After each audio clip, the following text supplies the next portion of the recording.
Nikaona natazama hili ambayo wananipa. Kuna watu wanafanyishwa kazi mbovu sana kazi mbovu, na shetani ndio anayewafanyisha hizo kazi za fursa. Nikawa naangalia, nikatazama ile inazungumzwa wazo la Mungu ni lipi.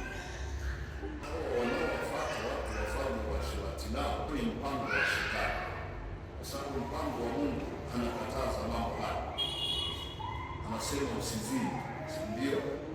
Hiyo haibadiliki. Uzinzi huondoa ufahamu wa mwanadamu pamoja na mambo ya ulevi. Sasa ndio nikawa naitazama hiyo kesi, nani anatumikisha watu na vitu hivyo. Hiyo haibadiliki. Nikajua hapa nina kazi nyingine, na kile Mungu anachozungumza huwa anazungumza kitu ambacho kinaendelea. Sura 20 mstari wa 14, usizini. Usifanyeje? Usizini. Hilo ni katazo, no comment. Usizini, hilo ni katazo. Sasa kuna watu wanahitaji ukombozi katika eneo hili, kuna wanawake wanahitaji ukombozi katika eneo hili, na ni mchezo wa Ibilisi. Uzinzi unaweza usiwe kwa wazi, tena usifanyike. Sasa hapo kuna kesi ya watu wanahitaji kukombolewa kutoka kwenye shida hiyo, kwenye kamba hizo.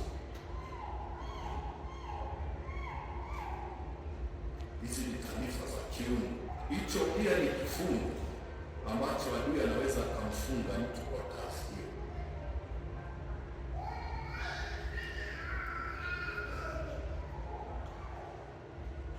Kuna waliofungwa nje, lakini kuna waliofungwa ndani, wanaotumikishwa kwa wazi au wanaotumikishwa kwa njia nyingine isiyokuwa ya wazi. Nataka usome tena, usifanyeje? Usizini. Sasa adui anajua Mungu amesema nini.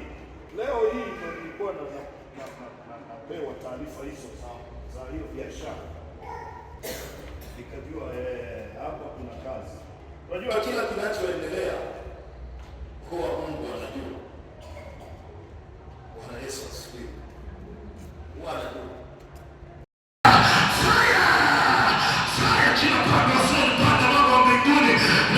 Jua kwa moto, maana muda wake wa kuondoka umefika, muda wake wa kuexpire. Huo uchawi umefika, muda wa kuexpire. Hilo pando, fire! Moto mwili mzima, safishwa kwa moto kama alivyosafishwa mdomo wa Isaya.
wa waliokusudiwa. Niongelesha na nilikuwa ni jambo la aibu kabisa. Kila ugonjwa uondoke, kila ugonjwa kwenye mwili wako, kila mikosi kwenye mwili wako, kila mikosi kwenye mwili wako, kila matatizo. Wengine hata mkikutana na wale wanaume wa jinsi ya mwili, kunakuwa na mateso hujawahi kuona. Ni pando lililopandwa muda mrefu na adui ili uvunje mchi. Niko kinyume kwa jina la Yesu Kristo. Waliokamata viungo vyako na maumbile yako, hilo ni pando lilipandwa. Wengine unapitia mateso sana kwenye ndoa yako, ila kwa sababu umeficha, sasa ni muda wa kufunguliwa, ni muda wa kuolewa. Hizo pini ulizofunga zivunjwe, hizo pini zivunjwe, hizo pini zivunjwe. Hata kama umewekewa sehemu za siri, hizo pini lazima ziondoke, lazima ziondoke, lazima ziondoke. Kando nami nimesimama nabii, ninaleta unabii na kutatua changamoto yako kwa jina la Yesu. Kwa kila uliyepandiwa, kila uliyepandiwa, kila uliyepandiwa, kila uliyepandiwa kama utakikana tatizo lako, lakini kila aliye tayari kuwa huru, Bwana anasema nabii, ni nani aliyesadiki huyo? Natangaza ukombozi, natangaza ukombozi. Hata kwenye ndoa yenu kutakuwa na vicheko. Natangaza ukombozi. Kila ulilopandiwa ili uharibikiwe, kila ulilopandiwa ili mtu wa kukaa, ulilopandiwa ili mtu wa kukataliwa, kila ulilopandiwa ili usifanikiwe, na kutakwisha leo. Wewe ukawa na hela wakati umepandiwa tatizo. Na nina expire hizo, lazima niachie viungo vyako, lazima niachie afya yako, afya yako lazima irudi, afya yako lazima ikae sawa. Na hiyo umekuwa pamoja na ile nabii aliyoko hapo, mtakuja umepaya ukoma wako.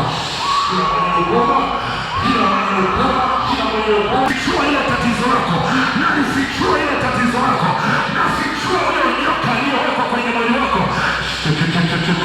Mwili hapo kwenye mwili, kile ulichowekewa, kile ulichowekewa, kile ulichowekewa, kinachozuia maendeleo, kinachozuia kufanikiwa, kinachozuia kuinuliwa, kinachozuia